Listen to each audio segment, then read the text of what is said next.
welcome to our first lecture. So today we are going to do the entirety of the first PowerPoint. And I like to open up this class generally by talking about ancient Africa, right? Because normally people negatively focus on slavery, right? Which, I mean, in this class, we're going from beginning of time to 1877, so most of it will cover slavery. However, Africans didn't start off with slavery, right? Since the dawn of time, Africa is known as one of the birthplaces of human civilization, probably the birthplace of human civilization, which we're going to talk about a little bit today. Black people just didn't appear in America as slaves, right? They came from Africa, from these rich nations, these rich empires. So that's what we're going to start this class off with today. Okay, and then next time we'll get into how the Africans were forcibly brought here. Okay, so part one, the Golden Age of Africa. Here's some historical abbreviations that you'll see throughout this lecture. Also, make sure when I tell you to check out a video, either check out the video when I tell you to do it. I listed them on the page that you access this video from by letter. So I'll reference the letter throughout the lecture, or you can wait till the end. It's up to you. So as you can see, these are different abbreviations for historical periods. You can see that some are Christian-based and some are scientific-based, right? As you can see, BC or BCE usually comes first.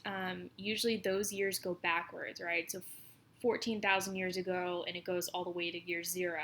And then that starts up where we're at, which is the AD period, Anno Domini, right? Or the CE, Common Era period, which is what we're in right now. Okay, so just to let you guys know, if you're ever doing anthropology, ancient history, archaeology, going to use those as well. This is Africa, of course. Normally when I have in-person classes, sometimes I like to do a fun extra credit assignment where I have you name as many African countries as you can, right? Because generally people don't think of Africa as separate countries. They think of Africa as one giant country, which is not true, guys, right? It's a continent. So, but there's like a BuzzFeed quiz. I think there's a couple where you can name as many African countries as you possibly can, so you can look it up and see how you do. Primarily what we're going to do is we're going to focus on the west coast of Africa. Okay, that's where majority of the slaves came from, generally because the east is way too far away, right? The west is along the Atlantic Ocean, which is more easily accessible to the colonial traders from Europe, South America, and North America in general, okay, and the Caribbean. So here is West Africa, okay, countries like Mali, Mauritania, Guinea, Nigeria, etc. If you take an ancestry DNA test, which I usually show my students mine, but I'm not going to do it for this class just because it's like, I don't know. Anyways, most people of African descent, like half of my family, if you trace back your ancestry, you'll see that you'll predominantly come from West Africa, right? If you were descended from African slaves. I think mine, the last time, I was mostly Nigerian on that side, which is interesting. It changes all the time because they get new DNA samples and stuff. So this is what Africa used to look like. Okay, in one period of time, this is how they lived. You can kind of connect it to Native Americans, right? The sort of nomadic peoples who set up these huts or teepees, as the Native Americans used. They travel a lot, they hunt, they gather, all that stuff, right? Before we got societies. So let's talk about ancient Africa, right? So, did you know that the first Y chromosome came from a man that we found in Africa? Okay, so we've proven scientifically, to our knowledge now, that the first Y chromosome, right, because two X's make a woman, right, or a genetic woman, and then an X and a Y make a genetic man, right? So this proves that the first man came from Africa, was an African. Okay. So if you take a look at video A, you'll see more details about the first man and the science behind that as well. So the first human settlements in West Africa we can trace back to 4000 BCE, but the first humans by 12,000 BCE. Okay.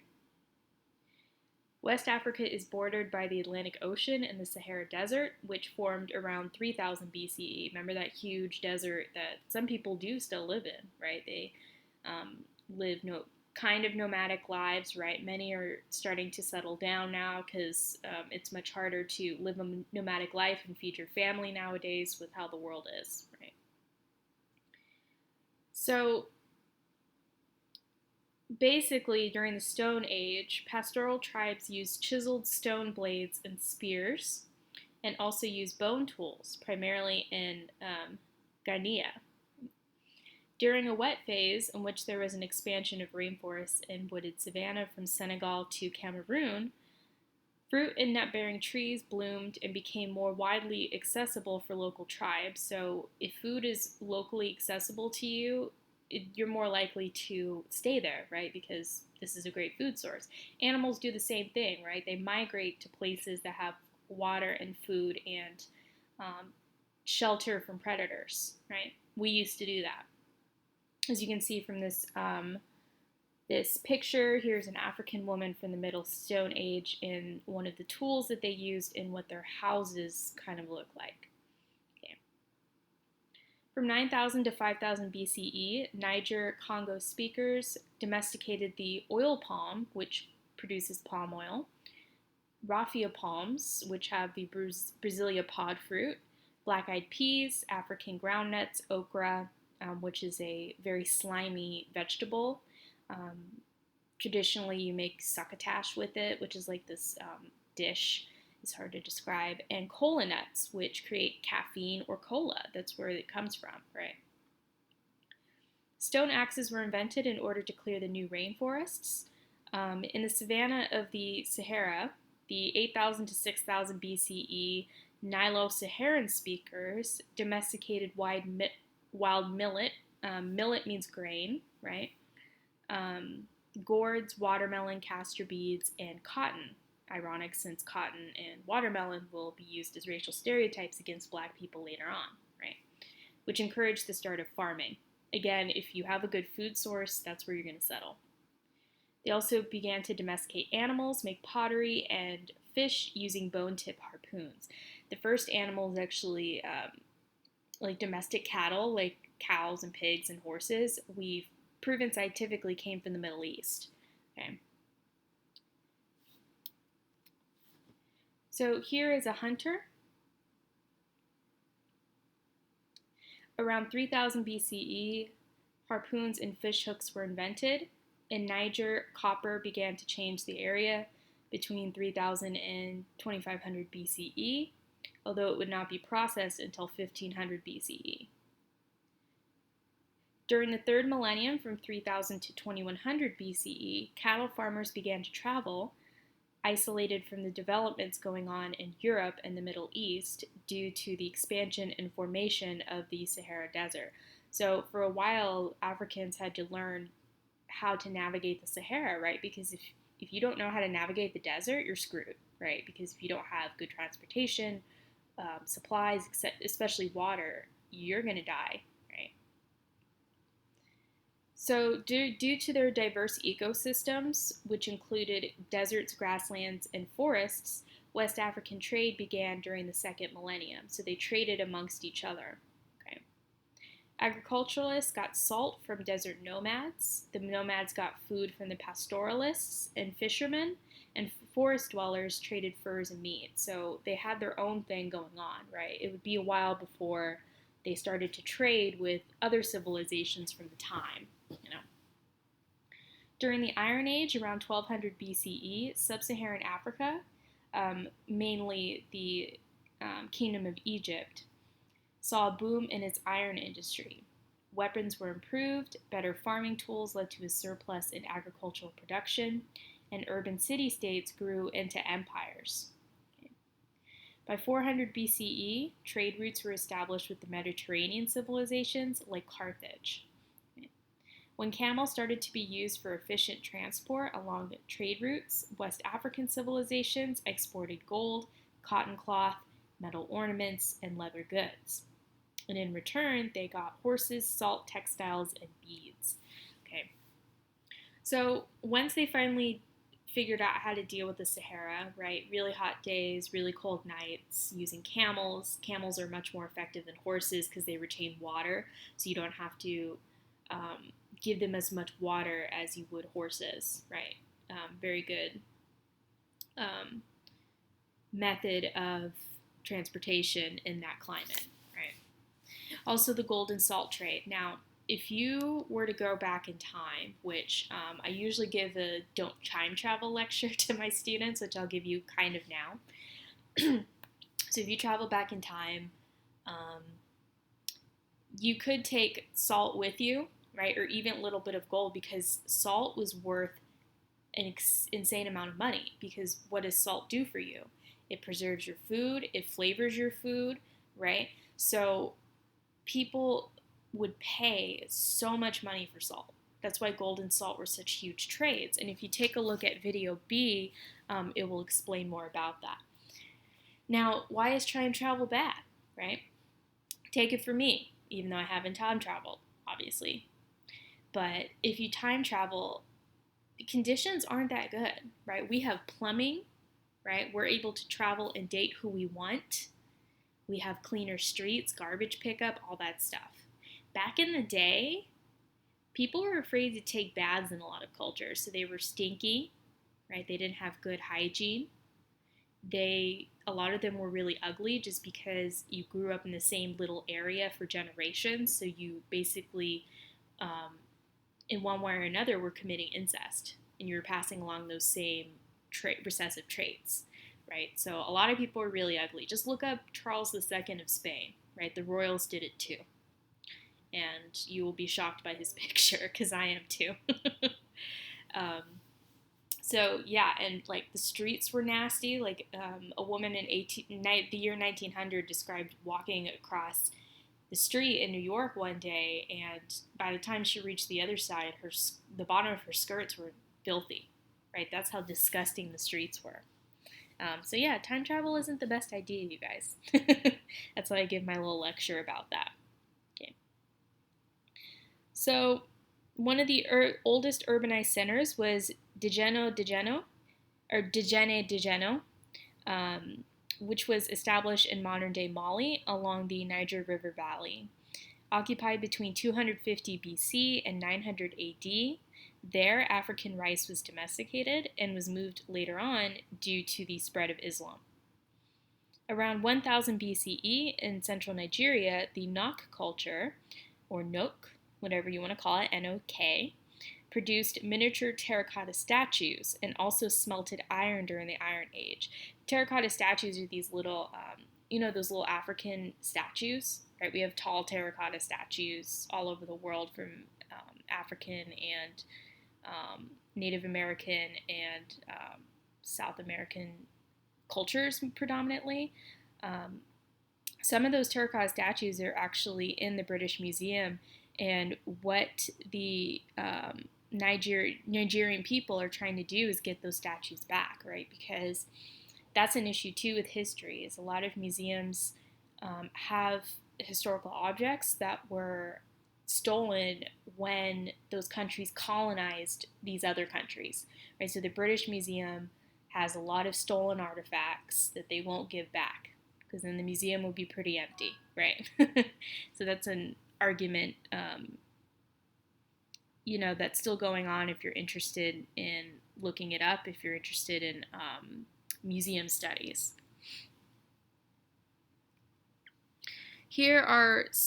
This is one form of African architecture. African architecture is super interesting and it's very underrated.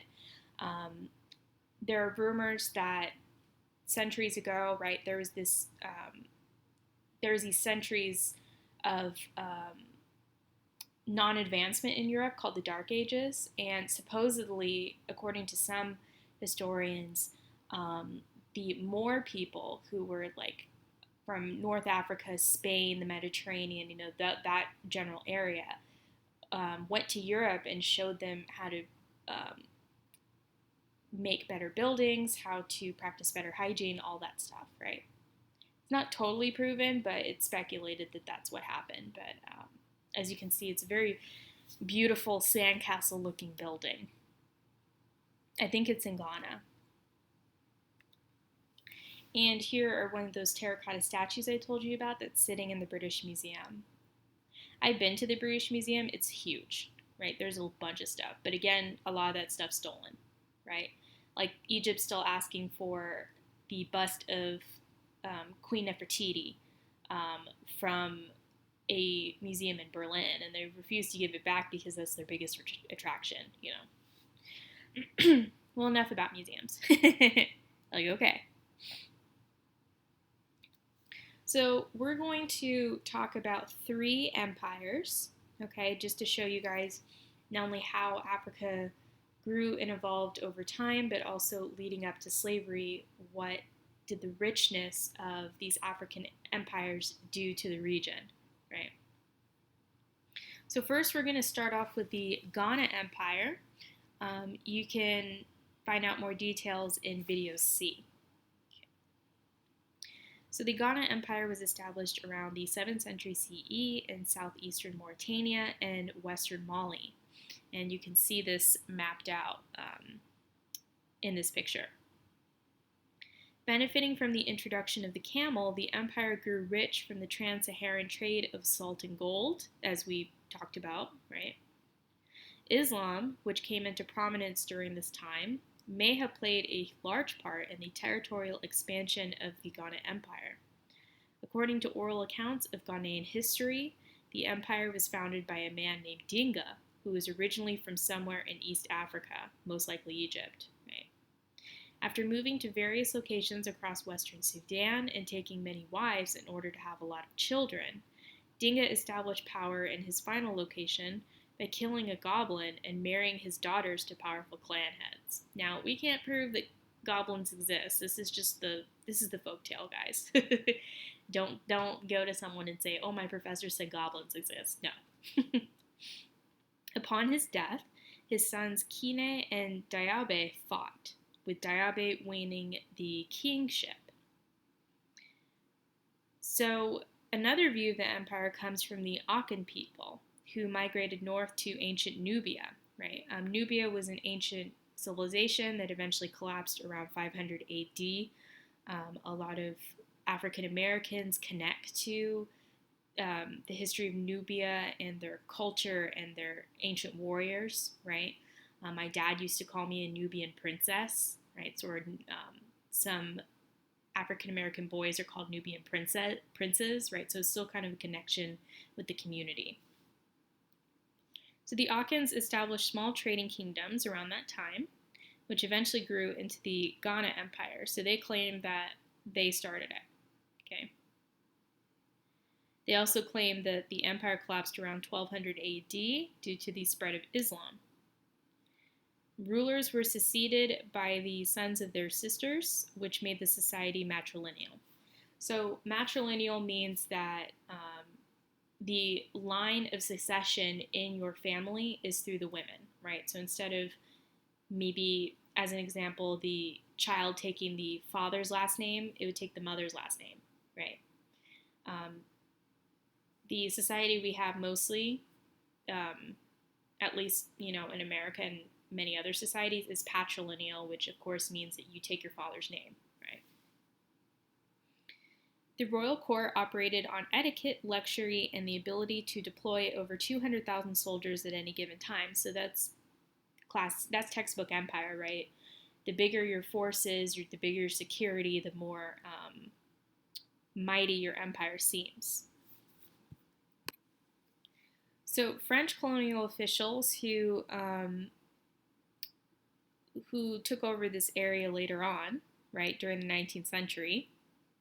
And also to remind you guys that century means the past 100 years, right? So if you refer to the 19th century, we're talking about the 1800s, right? And right now it's the 21st century, and we're in the year 2000, right? We're in the 2000s. So just to remind you guys.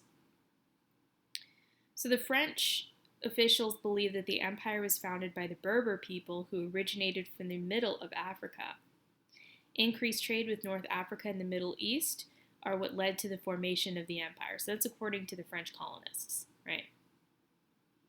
However, with the excavation of Dar Tichit in Mauritania in 1969, archaeologists believe that the spread of the desert led the Dar Tichit peoples further south, which led to the eventual founding of the empire in northern Mali. So you have 4 different accounts of what the hell happened, right?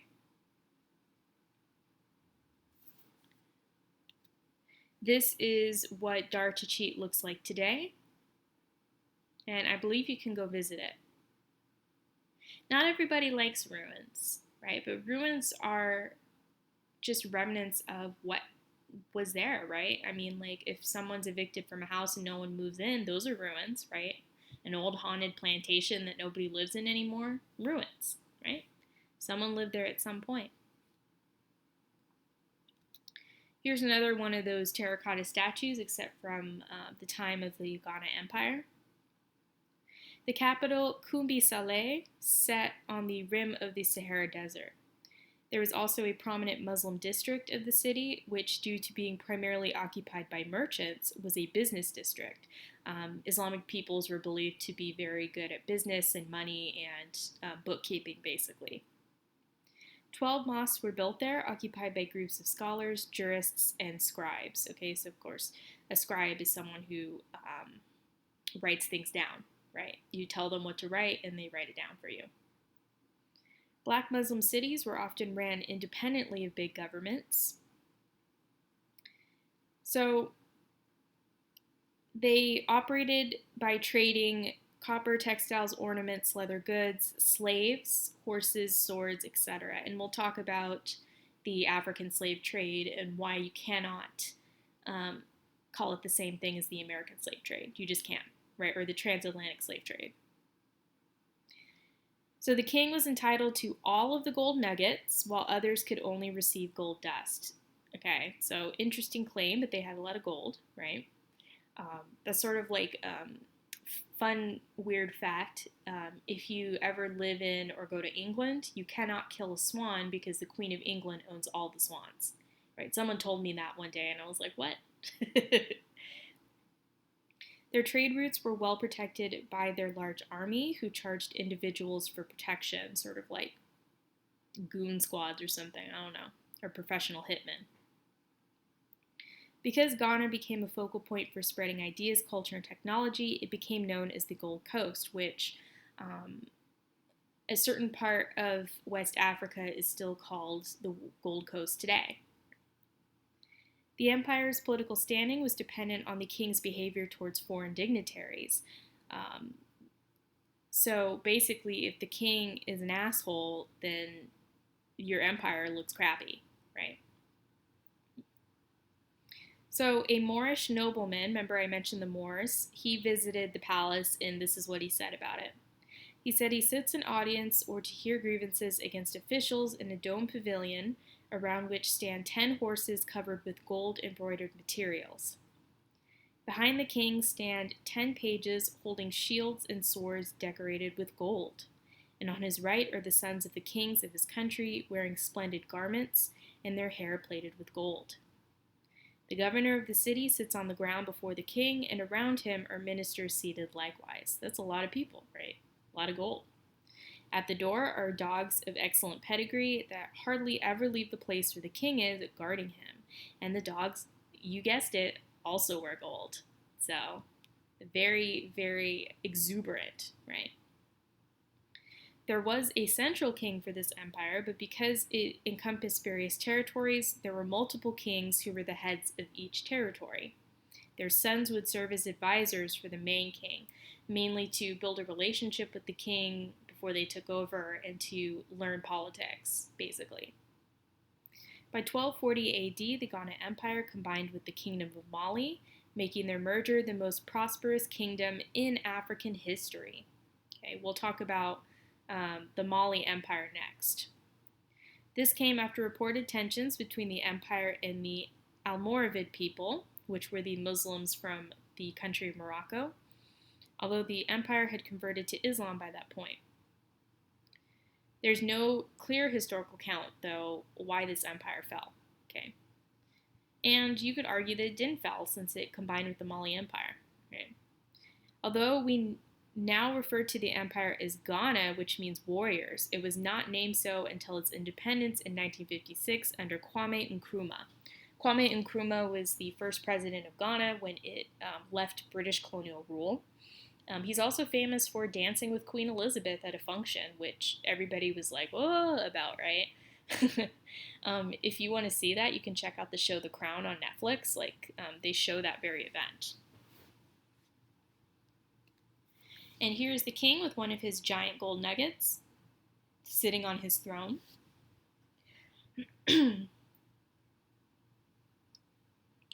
Even though they were matrilineal, it was still a patriarchal society, right? Excuse me. Patriarchy means that it's male ruled, right? Matriarchy means women ruled, right? So even though their families passed through women, the men ruled. So our next empire is the Mali Empire, and here is kind of what it looked like. Along the Niger River, right to Timbuktu. Many people, older people, use Timbuktu as like a joke because it's like all from here to Timbuktu, like it's like a silly sounding name to a lot of people. It's like an old joke. All right, so after they took over the Ghana Kingdom, what happened? Or the Ghana Empire.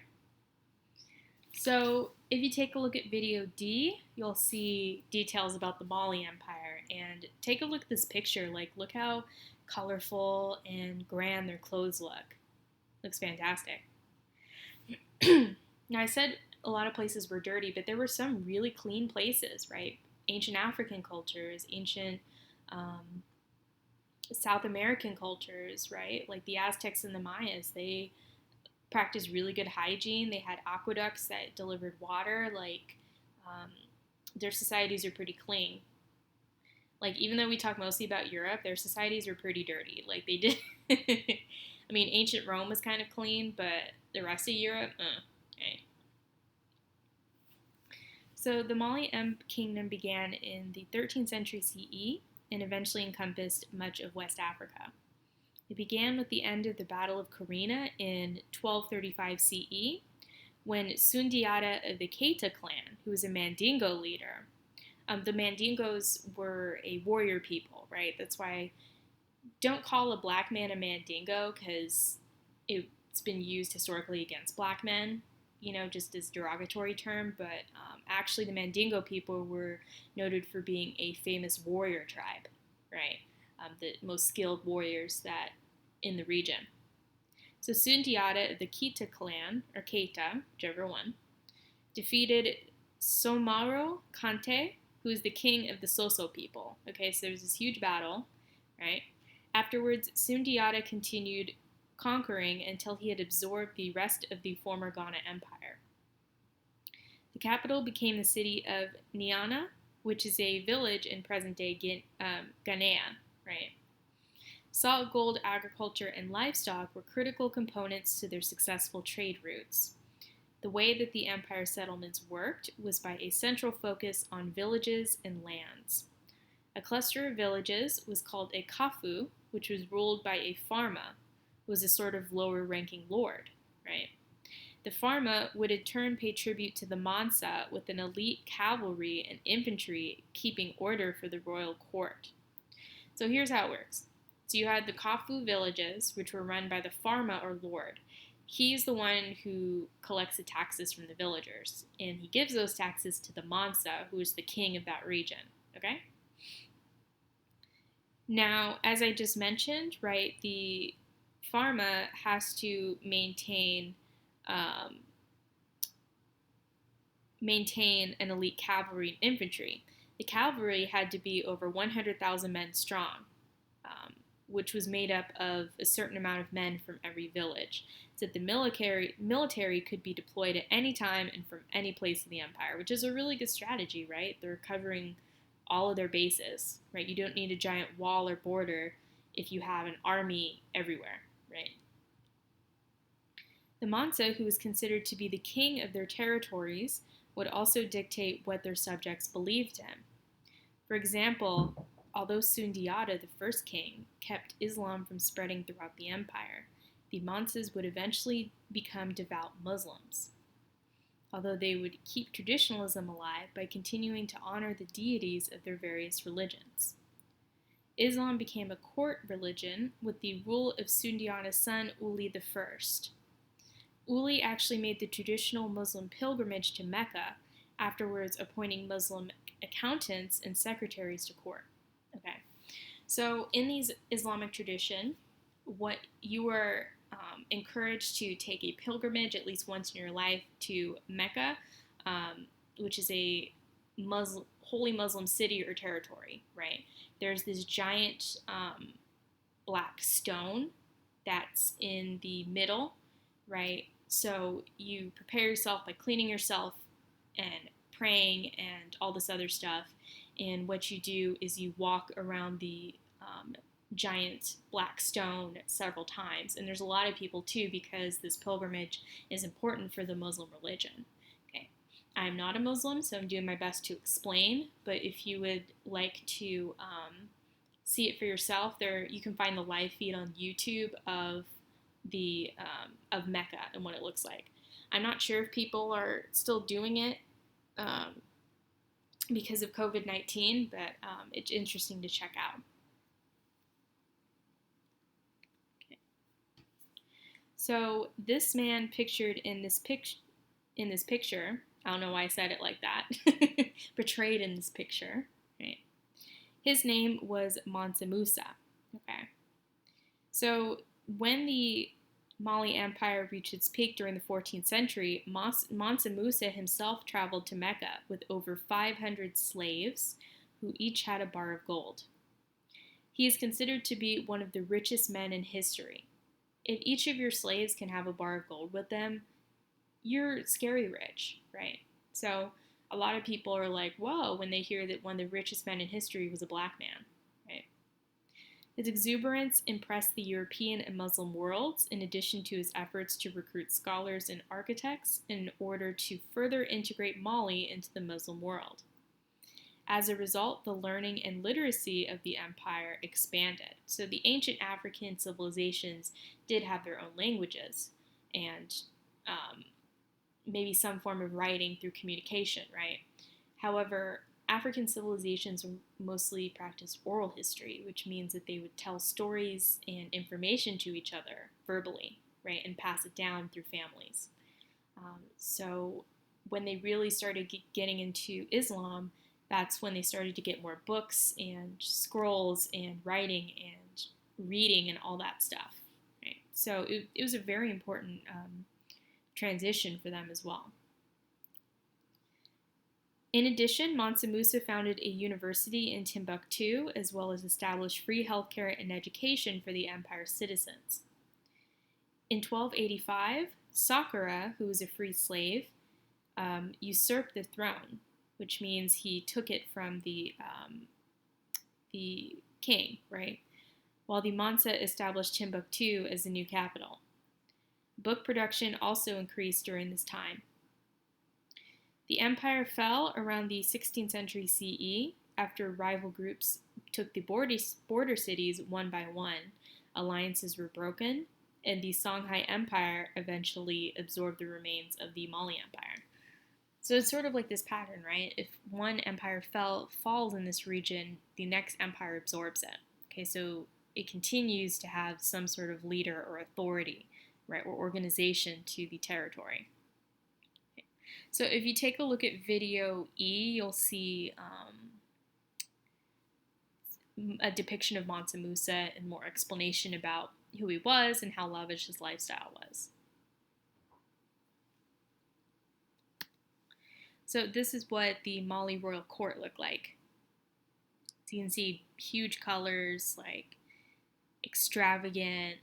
It looks amazing, right? Sort of like maybe ancient Wakanda is what I kind of think of it as. And who knows what Africa would have looked like without colonists, right? Without European powers coming in and taking over the people and exploiting them, right? Forcing them to live amongst their enemies, essentially. That's why Black Panther is such an interesting movie to me, because it shows the progress of an African empire if it wasn't interfered with, right? And a coalition of different African tribes working together. So the final empire we're going to talk about in our final subject for this lecture is the Songhai Empire. As I just mentioned, it absorbed the Mali Empire, which absorbed the Ghana Empire, so it's much larger than what we've seen so far.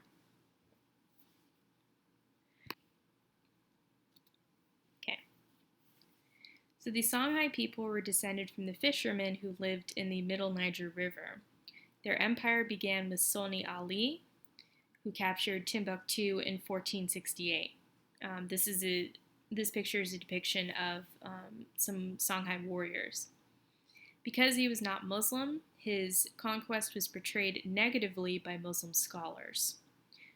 However, after he died in 1492, his sons were displaced by Muhammad Ture, who was a general. Okay. He expanded the empire by spreading Islam, reestablishing the trans-Saharan trade routes, and reestablishing Timbuktu as a capital for Muslim learning. Okay, so there's a religious fight for a while, right, that sort of upended things. And if you take a look at video F, you'll see some more details about the history of this empire. So loyal servants and their families were granted authority over conquered territories and were also responsible for raising their own militias. You see this in Europe as well, right? The king gives special favors to his loyal advisors and subjects, right? And it's up to them to use their power to help the empire. In 1591, the empire was invaded by Morocco, although they were not able to capture the entire territory. The Moroccans were also met with successful guerrilla resistance, which sapped the resources and made the entire venture unprofitable. So guerrilla tactics, for those of you who don't know, is essentially using the area that you're familiar with to your advantage, right? So think of like Rambo, right? Like he knew that forest or jungle better than his pursuers did, right? So you'd set traps, you knew where to hide, you knew what the forest sounded like, so you could hear if someone who didn't belong there was coming, right? Things like that. During several Native American wars, when the U.S. was founded during colonial times, Native Americans used guerrilla war tactics against the British and sometimes the American colonists, right? The Cubans also used it during their war with Spain in the late 1800s, right? And Vietnam, the Vietnamese used it against us when we were in Vietnam in the 60s and 70s. So guerrilla tactics are always a good plan or a good strategy. By this point, however, much of the gold trade had shifted to the Europeans who were colonizing around the coast, and most of the trade now took place around Nigeria and Chad. The empire collapsed by 1737, when various factions within the empire worked independently to break off and seek their own territories. Also, by this time as well, the slave trade was already in full effect, so that took away some of the population, led to more trading and contact with the Europeans, and led the Africans to be taken advantage of quite a bit. Okay.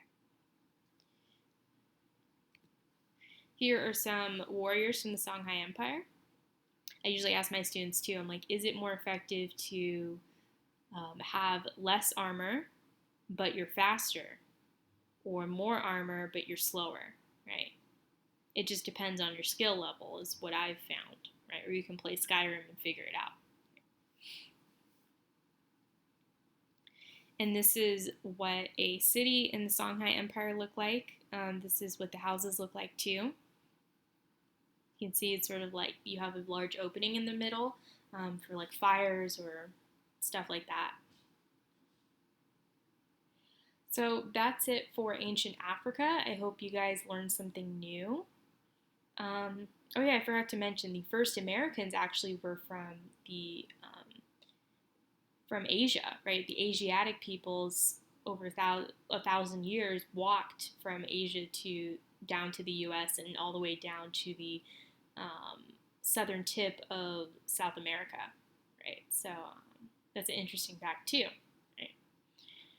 So next time we're going to start talking about the transatlantic slave trade and how Africans were captured and taken over here, what Africa's already existing slave trade looked like, and why the transatlantic slave trade and the African slave trade cannot be mutually exclusive. Okay.